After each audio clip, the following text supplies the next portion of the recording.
And aloha and welcome to number 12 of the Hawaii Women in Business seminar series. We're delighted that you are here.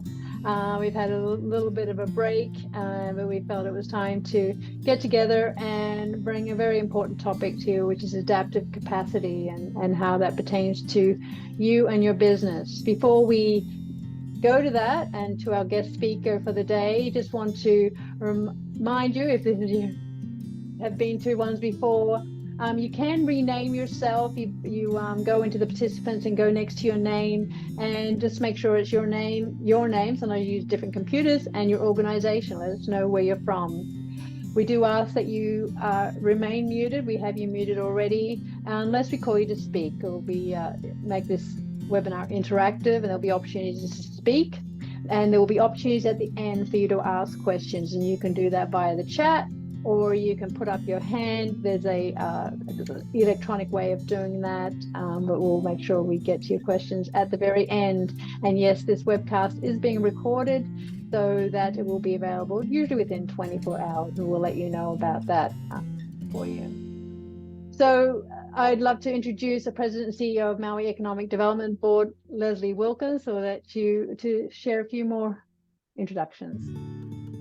Thank you so much, Annette. We're delighted to have you reconvene with our Women in Business seminar.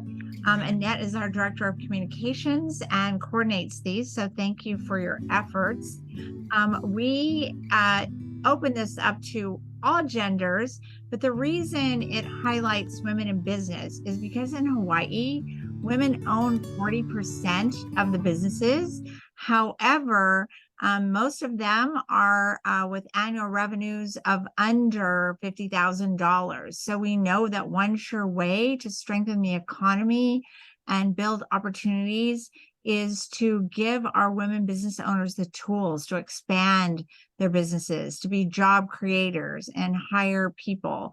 And so we've also are bringing this series to you with our partnership with WEBEC, which stands for the Women and Business Enterprise Council, their West Division, WEBEC West. They're responsible for bringing us our great speaker today. And they're one of the SBA certified organizations that can help you as a women business owner get certified as a minority business owner, a women business owner, which can really help with some contracting opportunities and marketing opportunities. So I wanted to acknowledge Dr. Pamela and the WEBEC for their partnership. We have benefited greatly for that. And also the SBA, Community Navigator Pilot Project, and the County of Maui, who also provides funding for this initiative. And now it is my pleasure to introduce our speaker today. She is the president and founder of Accountability Pays. Wow, is that not powerful? We all know that we want our work. We want to be accountable for our work and meaningful work and benchmark it. She is going to talk about, I think, probably the most important topic facing Maui and our state right now is to look at adaptive capacity. We all know that August 8th changed our county and changed our state with such widespread devastation. So figuring out adaptive ways to be resilient, to listen to our people, to help our community through renewal and recovery is important.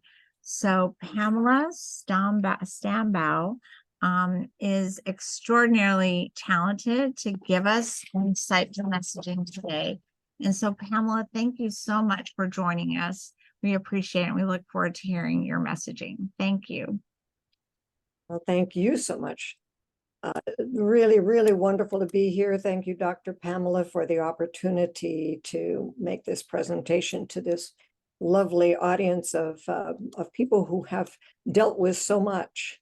For those of you who are in Maui, definitely have a great deal of empathy for and listening for what you have been through.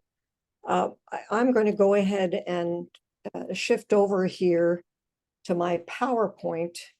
And I don't know, can you still see me or not? I'm not sure what I do to be there with it, but that's fine. If I'm just presenting the PowerPoints, that's fine too. So adaptive capacity is what we're going to be talking about today. And then as you can see, there's this little blind spots, because we all have them, right? So we're all human, we're in the human condition, and we all have blind spots. We're not seeing your slide yet, so that you have to click one extra button, share. I bet I know what I need to do here. Hang on. Let's do this. I'm going to share my screen and that'll make it happen.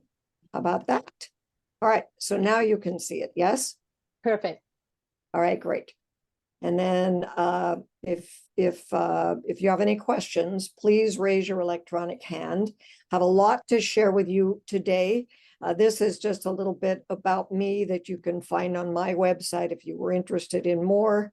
What I want to talk about today is how many of you, just raise your electric hand, if you are familiar with volatility, uncertainty, complexity, and ambiguity as a concept, kind of a worldwide concept you've got a real up close and personal experience with, right? A recent up close and personal. Now that's all in the world, but because we only have an hour together, yeah, I see hands. Absolutely, Heidi, yes. Yes. So yes, it's a concept, but it's a very real way that we experience the world, and a lot of it today. But for purposes of our conversation, because we have limited time, I'm going to focus on ambiguity. What is ambiguity? Well, that's when we face circumstances or events that are unclear or confusing, or when something can be understood in more than one way and we're really not sure.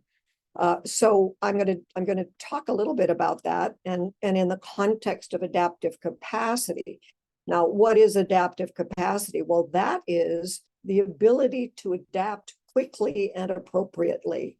Heidi, you can take your hand down now if you know how to do that. And if, for those of you who want to raise your hand from time to time, there is a place down below where you can, it's called reactions. And when you click there, you'll find your way to be able to raise your electronic hand. So adaptive capacity, what that is the ability to adapt quickly and appropriately. And as it was stated in the flyer, the brochure that you had, it's driven by behaviors and it's limited by blind spots. And as I've already said, we all have blind spots.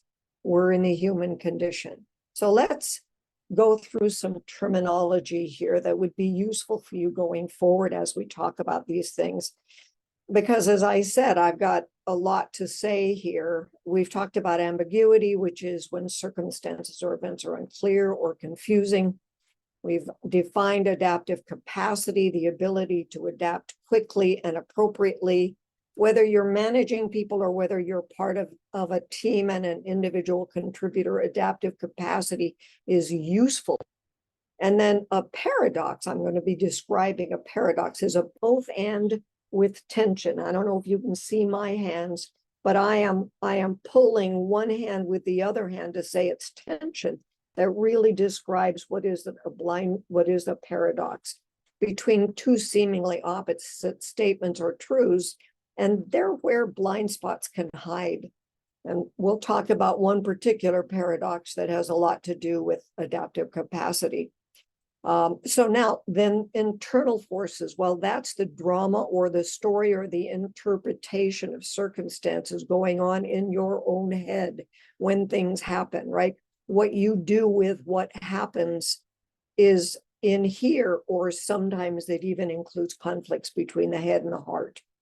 And then those are the internal forces, or the things going on inside of us.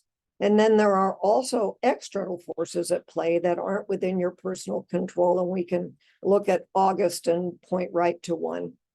And then agility is the optimum adaptive capacity, which is a table stake, if you will, to effectively manage this volatility, uncertainty, complexity, and ambiguity.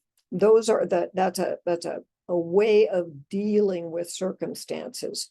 So dealing with ambiguity, which we're going to focus on, of the VUCA 4, we're going to focus on ambiguity, and it does take adaptive capacity. How do you get to adaptive capacity? Well, hold that thought, because what I want to talk about now is paradoxes, which is, as I said, both and with tension. So if you can see me and you can see I'm pulling one set of fingers with the other set of fingers to say it's holding the tension that is making the paradox real. And I'll give you several examples here. So paradoxes are contextual, which means that they're in the background. They're in the background and they're running the show, but they aren't necessarily brought forward in the conversation or in the circumstances of what's happening. They're just there in the background. And then when we get to the end, I will be talking about measuring and managing these paradoxes because it's useful, particularly leadership paradoxes. And I'll invite you into that conversation if you're interested. But here is a perfect example of what is a paradoxical choice, right? So see me, I'm pulling on both fingers. I've got my fingers, and you're looking at tough love. Now, would it be a good idea to pick one if you're raising a child? If you had a kid or two or three, or if you've been a kid, right? Would you want to be raised tough only as the experience, or would you want to be raised with love only as the experience, right? No, you need both, don't you? You need both. You need the tension of holding both, because as a parent, you have to say in moment by moment, as those moments arise, you have to say, whoa, is tough required here? Let's lean on that side. Or does love bring the best way to deal with the circumstance of the moment, right? So too much tough, and you have one set of problems.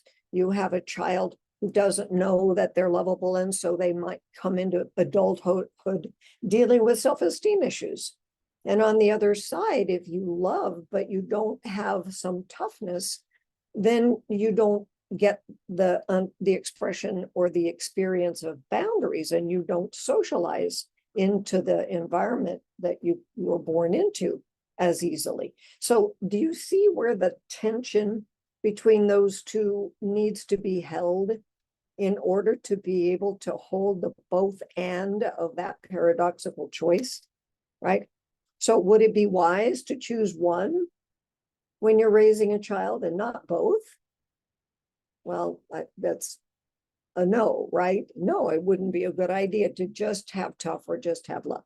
So that's a paradoxical choice. Well, now let's look at your business. We've got long-term and we've got short-term. And you've got, should we be either or about that?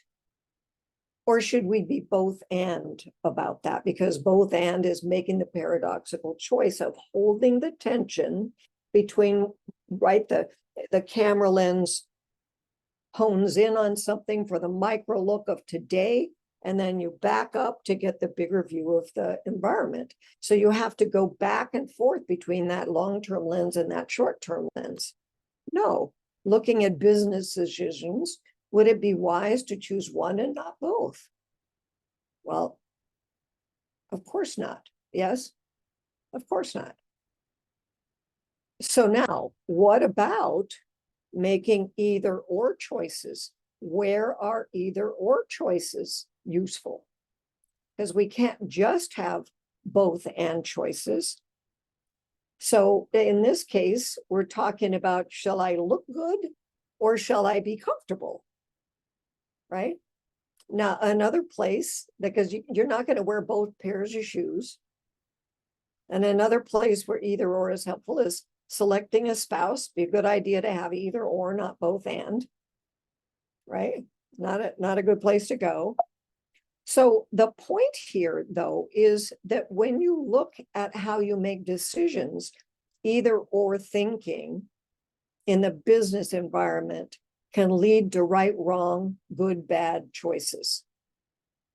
And it can be too limiting to adequately contribute value when making strategic business decisions. You need the both and. So now let's talk about the major forces that are at play at all times. And some of those major forces are paradoxical. So I use the see no evil, hear no evil, speak no evil, right? When it comes to the inner game that's going on in our head, right? Because those are choices that we're making about how we view the circumstances. Yes, circumstances are what they are.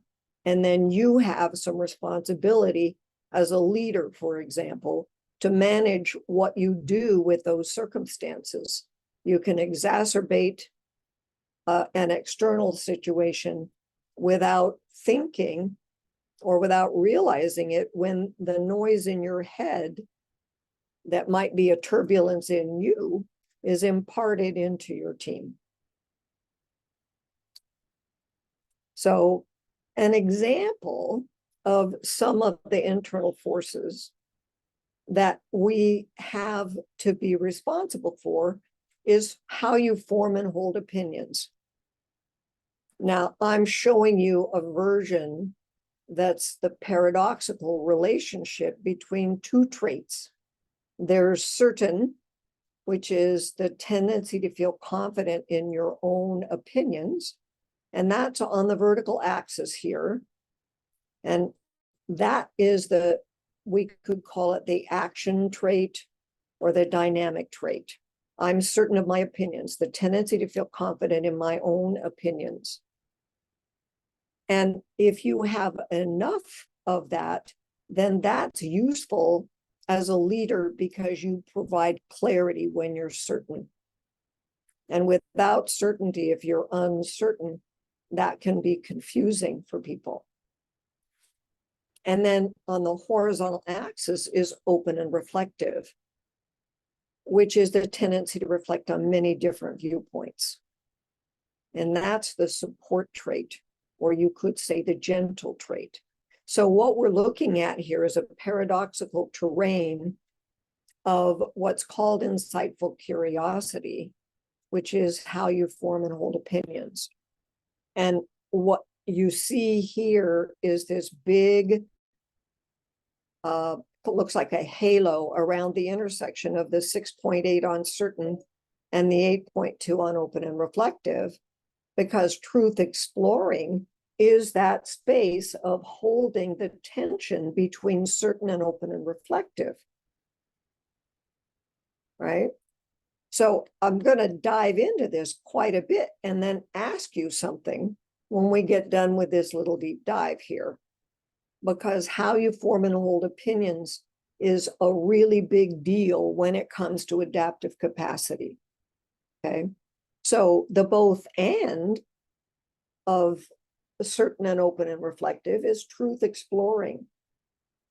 And what that means is, just like tough love, you have enough certainty to be clear about what your opinion is of something, but you also are interested in what other people have to say. And so you're open and reflective to other viewpoints.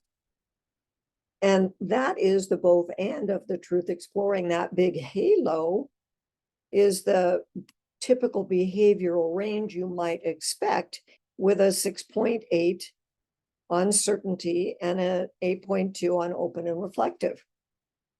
Now, if you have only certainty and it's high, then you're going to, but not open and reflective, then you'll be over here in this dogmatic quadrant. Now, what do you know about dogmatic people, right? Are they good listeners? No, not so much, right? They're clear of their own opinion, and they think you'll get around to agreeing with them one day or another. But they'll wait because they're not interested in your opinion.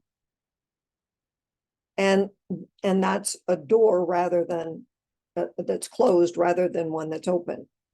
So if I only have the either or, if I'm only certain but I'm not open and reflective, then what people will experience of me is that I'm dogmatic.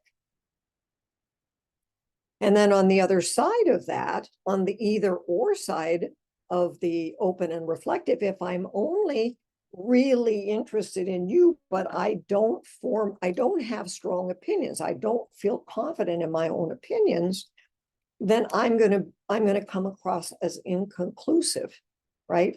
And so if I'm the leader in the organization and I have a string of people out the door because I've asked for some input, I'm going to say to everybody, oh, that's a great idea. Next person comes through the door. What a great idea. Next person comes through the door. What a great idea. Like everybody's ideas are great.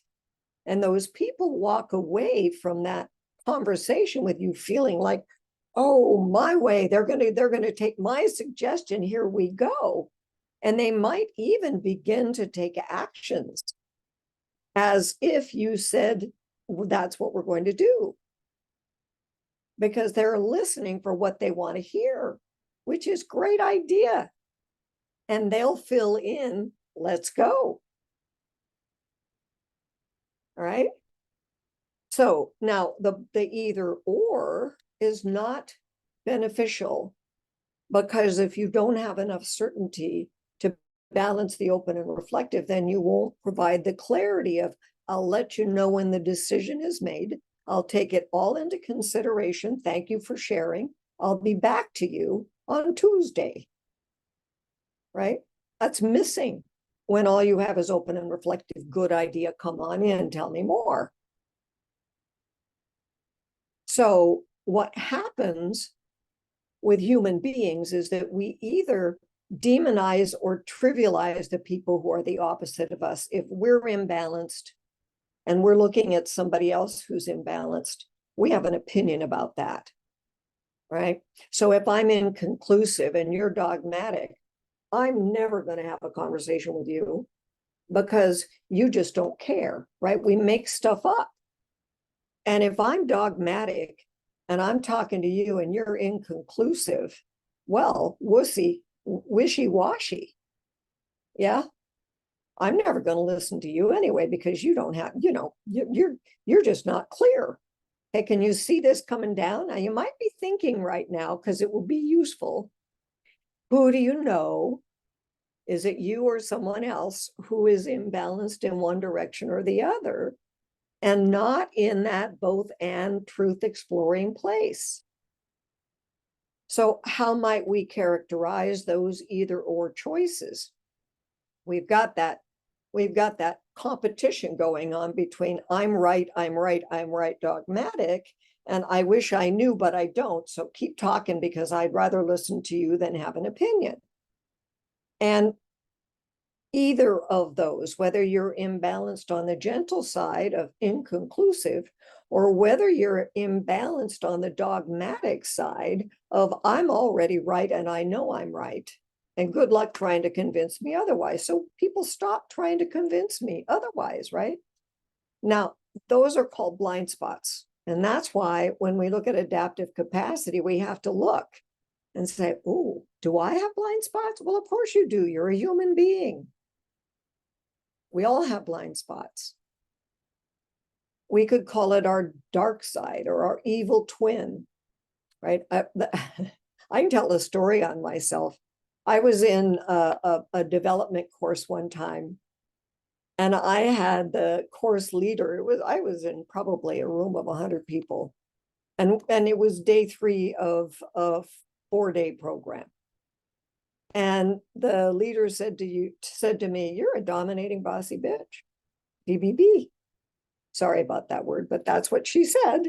And I went, oh, I couldn't even breathe. Right? It's like, who, me? I'm a nice person. How could she possibly be? But the more I thought about it, the more I could see those moments when I really want my way. Okay, so I call it the dark side. They referred to it as my evil twin, right? But at some point, I got kind of relaxed about that, because it is a dark side and we all have one, but we just don't necessarily know it. So today when I talk to my husband, I say, well, the DBB, I put her in the closet, right? We play with it, right? We play with it because you have to own it. If you don't know it, then it owns you. It's not a trait. It's something that is hiding from you. It's a blind spot. And the polarizing impact of either or is present when you have that missing balance between those two opposing forces. With parenting, the cost is great. Well, I would say that with how you form and hold opinions, the cost is also great, especially if you're managing people, right? And if you have an opinion that demonizes or trivializes the inconclusive when you know you're right, or you inconclusive and you wouldn't ever talk to that dogmatic person because you're never going to get through, those are blind spots. If they don't know what I know about myself, which is, yeah, I got one major one. I got lots of them, right? We all do. But it's not knowing it that's the problem.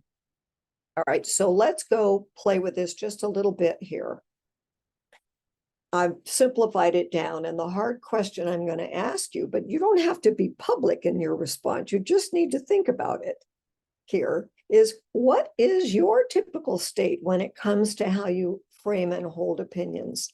Which of these four are you? Now, we didn't talk about uncertain disinterest, but really, if you don't if you're not certain of your opinions and you're also not really interested in other people's opinions, you're down there in the left bottom where you're kind of missing from any conversation about that, right? So you can't provide clarity for people because you don't have certainty, and you aren't likely to be asking good questions because you're not open and reflective, you're not interested.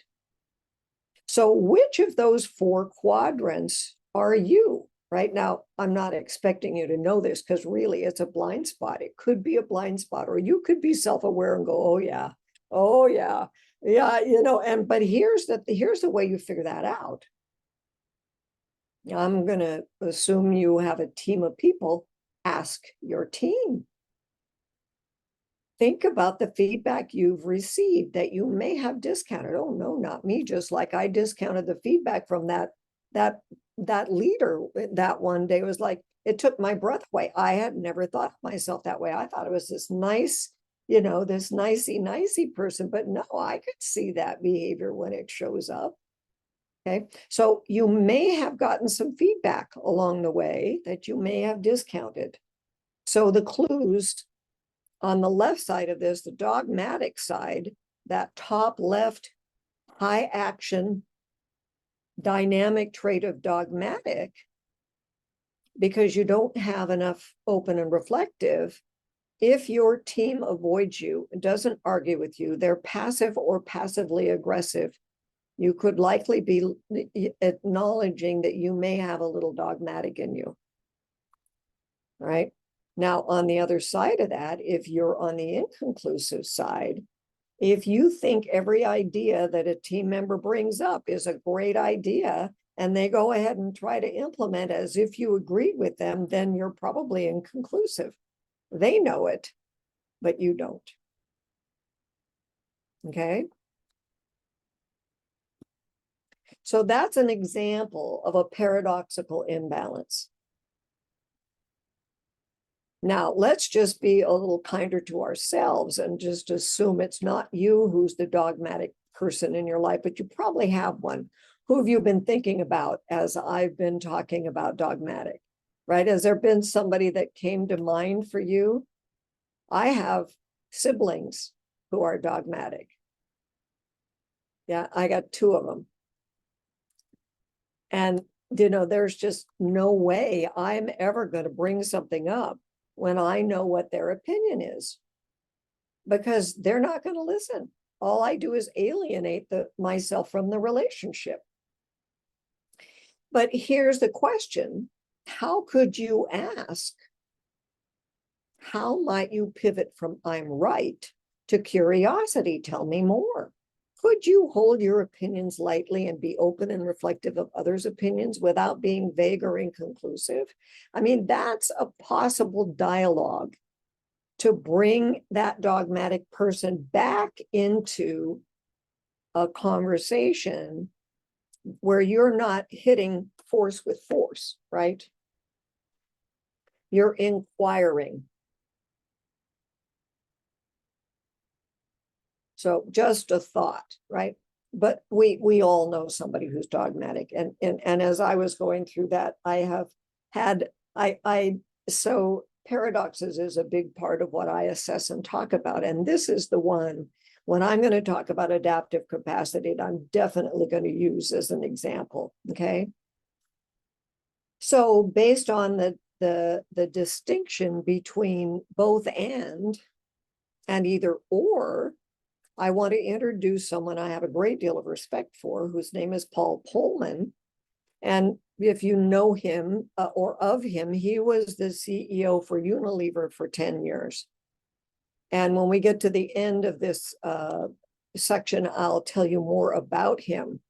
But he was extremely successful. And he was the one who said what's here as a quote. The difference between average and outstanding firms is an and mentality. We must find and create tensions. Remember, tensions. We have to hold that tension. So if we need to rock a little on the gentle side, or we need to rock a little on the dynamic side, we can do that because all of it is accessible to us. We're not stuck in one imbalanced place by the both and. So by finding and creating tensions that force people into different space for thinking, why? Because it's not just a performance issue, but a survival issue, because managing paradox helps foster creativity and high performance. So I'll talk about him later.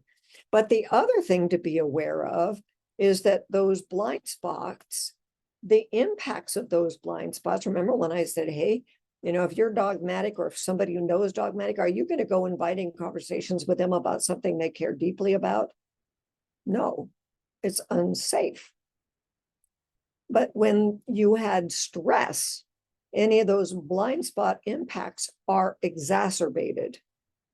They're blown up. They become bigger than they really are.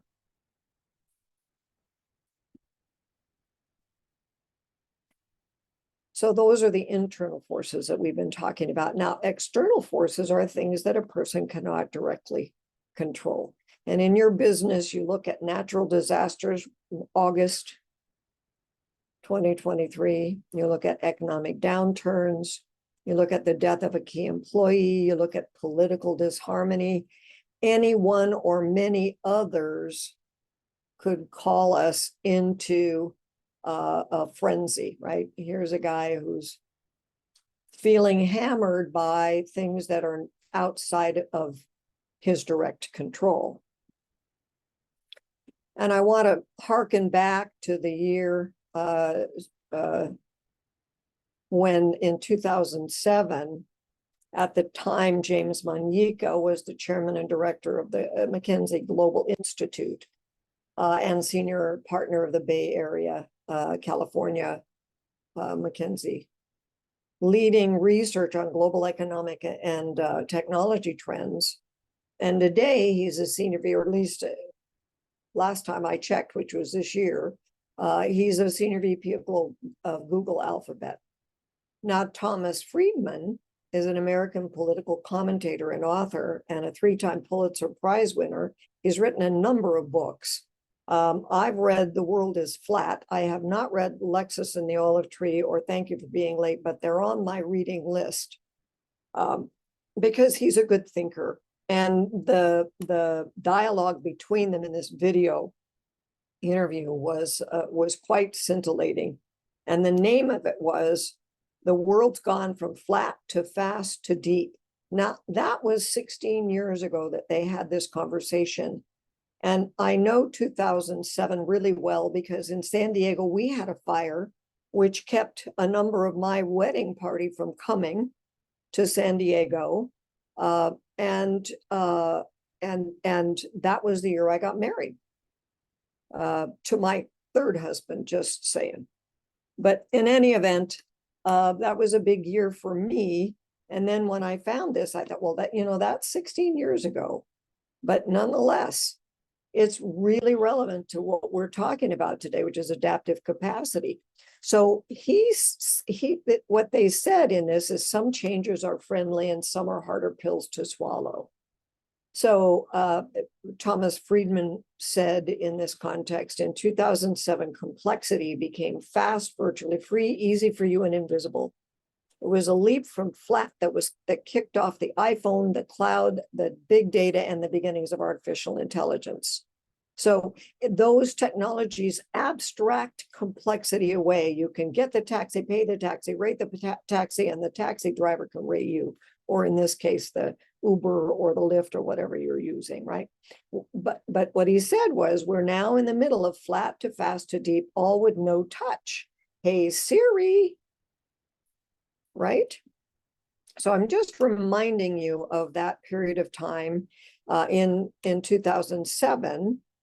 And I just pulled a few things out of that conversation that I want to expand on. So he also said the college board asked themselves, and this is the board of all colleges, right? The governing body of colleges. They asked themselves, if everyone needed two things, what would they be? And after much consternation and mulling, they said, the kids master two codes, the computer and the US Constitution. I just had a very famous, you might even know the name, guy who came over last night to our home because he's a friend, to teach us all of this stuff about AI and how to use ChatGPT. So we're into it, right? So moving forward then in 2021, June 27th, now between 16 years ago, 2007 and 2021, we had COVID. And so I found this, again, we're looking at external forces are also paradoxical. And I found this article published at 2 a.m. in the Albany Times-Union. Serendipity took me there. I have no idea. But what I found was this article that he'd written called Democracy or Security, a Hard Choice. And like everyone else, he said, I look forward to a summer of reconnecting with family and friends and relishing good old 4th of July barbecue unmasked, because by now, not everybody, but most people were ditching the masks.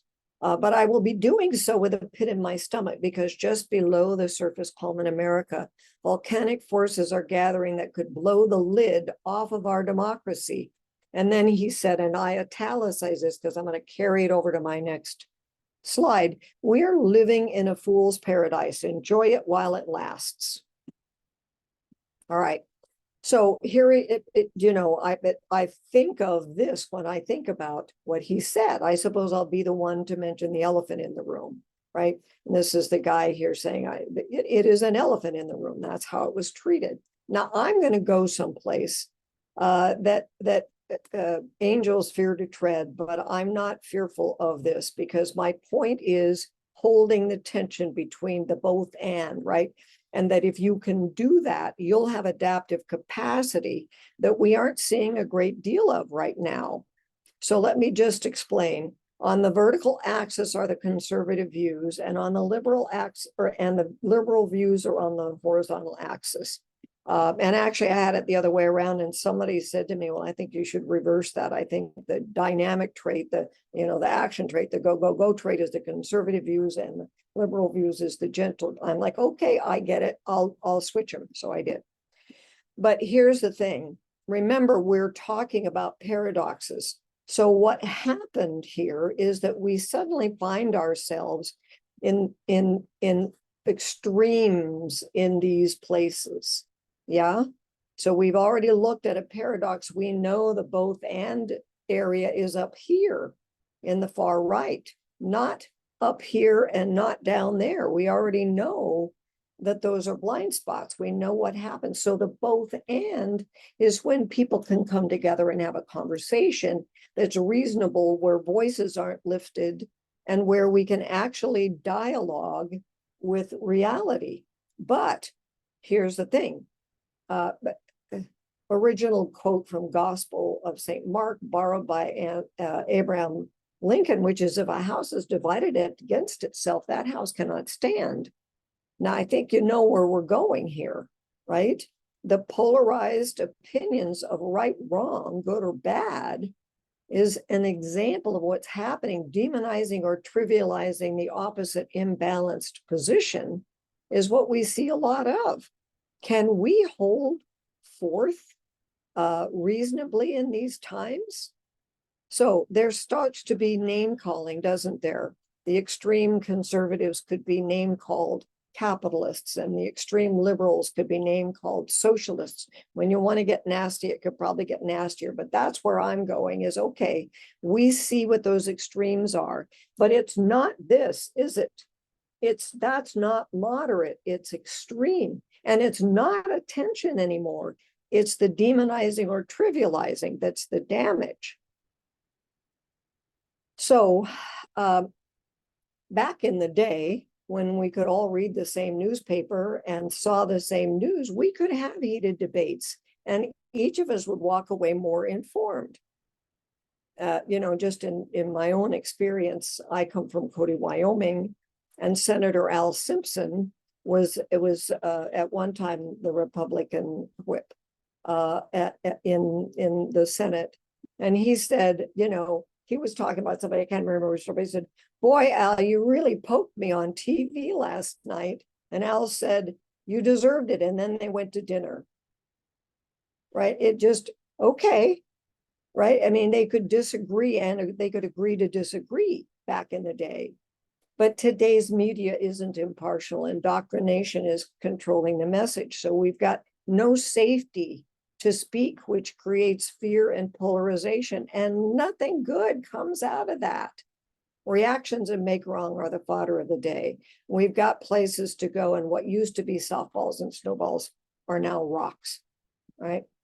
So I'm bringing this forward because this is the story about the folk tale from India, where 6 blind men were arguing in a village about what is an elephant. And they talked about it and talked about it. Finally, somebody said, "Well, why don't you take these guys to the palace of the Raja, show them an elephant and let them figure it out." All right, so they all went, and then everybody had a different version, and they were screaming at each other so loudly that the Raja woke up and said, "Hey, wait a minute. This elephant is a very large animal, and each person touched a different part. So perhaps if you put the parts together, you could see the truth. Now, can I go finish my nap?" And he went back, and they sat down, and they went, "Oh yeah, that's right." So all of these 6 people had a different version of reality, and they were arguing for their version of reality, their truth. So, my question is, has the political polarization crept into your business, and have you been pulled in one direction or another? And my point here isn't whether you're right or wrong, good or bad. I have no agenda there. What I do have an agenda around, though, is that to access both sides of a convoluted narrative fraught with extreme positions influenced by unfamiliar agendas, you have to know more than you already know. You can't go where you already go to get your news, because your news is whatever your news is. How can you stay in the center? Well, there's only one place. I just found this. If you want to know which direction your news sources lean, there's a website for that called allsides.com. And here's what's available. Now, we're going after adaptive capacity. Well, if you're on one side or the other of an extreme position, you've got no access to adaptive capacity. So when you look at this, now you've got 3 versions of some story I just pulled down the other day. And over here you see, well, down here, this is from the left, because you can see left is blue, center is purple, and right is red. So you can see there's extreme left, and then there's moderate left, and then there's center, and then there's moderate right, and then extreme right. So you can literally go to where you need to go to find out, how do I get both sides of the news?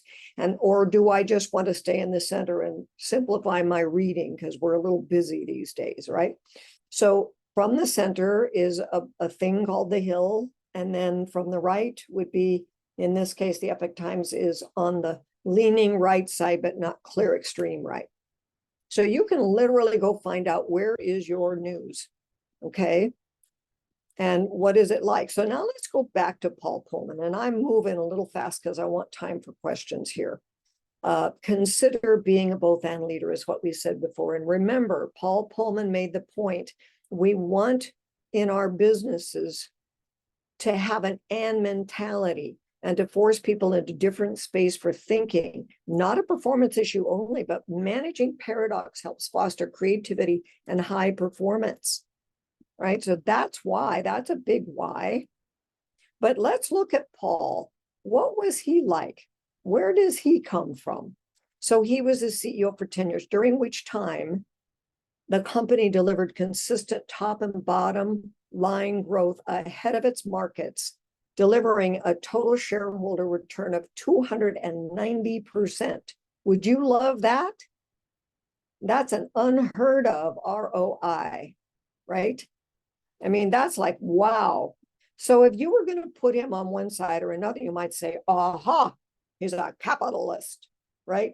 He's over there on that extreme left side. Yeah, he's making all this money, blah, blah, blah, right? You could go there. But then we look at another Paul Pullman, same guy, and we see, oh, he's co-authored a book called Net Positive, How Courageous Companies Thrive by Giving More Than They Take. What? Wait, is he a social? Wait, right? Paul Pullman was a both and leader. We need both agendas satisfied within our core values as a nation, and our core values are at risk. An outstanding citizen of the world gives more than he or she takes. That's his stand. And he writes all about it.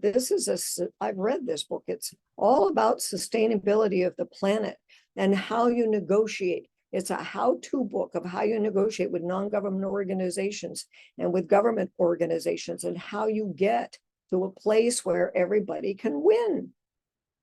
That's adaptive capacity, right? So for both internal forces and external forces, the context is decisive. Now, what do I mean by that? I mean, it runs things in the background.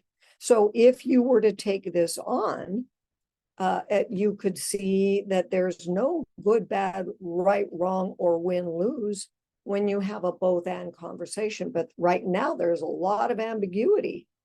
So you want to be able to get back to a place to have the whole conversation that's needed. And where is this expecting you? But you can choose in the moment when you get either confronted by or it's being ignored. You can say, hey, I used to be either or. I have an opinion that I believe is the truth and I'm right and you're wrong.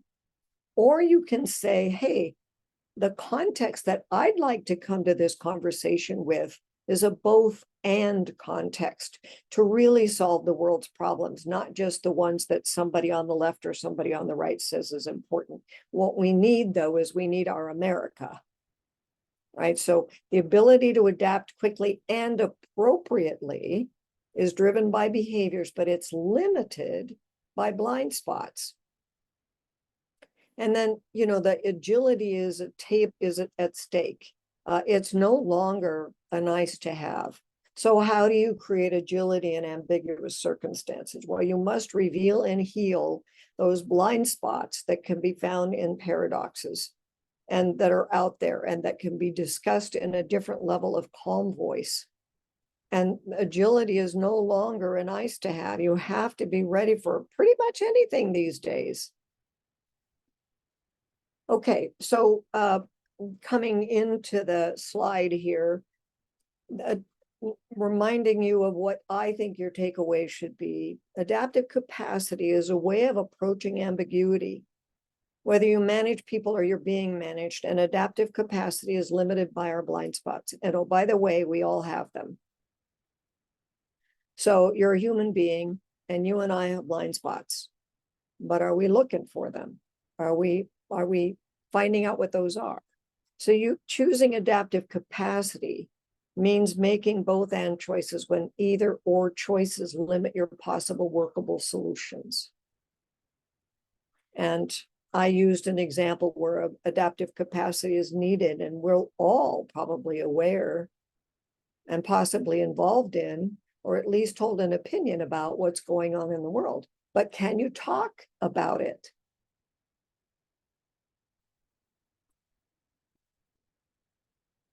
So, right, where could your organization use adaptive capacity? Well, we could all use it. And one of the ways is you've already seen what happens when we have opinions, right? And you've seen the impact of that. And if all you did was take a look at that and really take that on in your organization, you'd be moving toward adaptive capacity, because both and is what's there. Now, I will invite you, if you're interested, that's kind of it from a delivery standpoint, but maybe you want to address those blind spots. And, if you're interested in learning more, let me know, because I can talk to about 11 more of those. Okay. So questions, let's do that. I got there. We still have time. Definitely. Thank you so much, Pamela. Yes, if you've got a question, if you'd like to raise your hand, we do have a hand raised. So unmute yourself, Casey. Or is that's an applause? Thank you, Casey. That's an applause. If you pop up your hand electronically or pop it in the chat. We do have someone asking if they can get a copy of the slides. Yeah, absolutely. Great, thank you. Yeah, we'll forward those out. I had a question, because when you said, who do you think of when you think of these different characteristics, dogmatic or uncertain? I could see those traits in myself. I'm thinking, different times. So I'm gathering that, we each have a little bit of that, depending on the circumstances. Maybe in business or your particular expertise versus personal life, that kind of thing. Yeah, definitely. I get that. And yes, some of us are more aware of our blind spots than other people. There's still blind spots in one sense, because they're still at play and you haven't taken them on. That's why I say the context is decisive, because they're back here running the show, but you're not saying, oh, I think I need tough right now for you. Or, oh, I think I need love right now for you, right? You're not bringing that forward. It's back here, but you're not consciously saying, in this moment when this child wants a toy off of the grocery store shelf, that's not where I go. Right?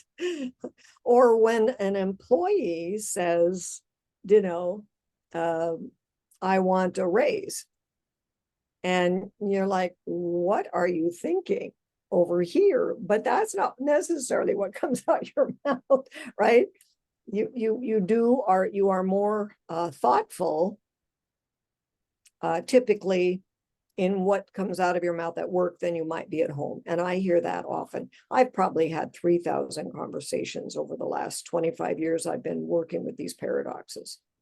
And I'll often hear it said, yeah, well, my wife or my husband knows that about me, but I think I manage myself pretty well at work. But nonetheless, it's still a driver, and you have to micromanage yourself in those contexts, right? It's there as a preference or a tendency, but it doesn't necessarily mess up your whole world, right? And some of the best people at that are people in the human resource field, where they may not have a preference for the way they work for themselves, but they really they feel it. They just don't express it, right? But it's holding that tension that makes the power. Yeah. Yeah, great differentiation of that. What's your thought process with making those decisions? So anybody else with a question? Otherwise, we are coming to the top of the hour. I know Leslie often likes to say a few words before I close off with just making sure we get your feedback, etc. So anything to add, Leslie? Oh, you're muted. Yeah. Just a thank you to Pamela again. Pamela was originally scheduled earlier, and as Annette said at the top of the show, we thought it best to wait given what our community has been facing, but definitely we're committed to this presentation. As I mentioned, it was so relevant to what we're all facing at this juncture. So thank you, Pamela. I learned a lot and have some new terminology in my vocabulary to describe things I know, but I didn't have the way to identify them. So I hope everyone learned so much.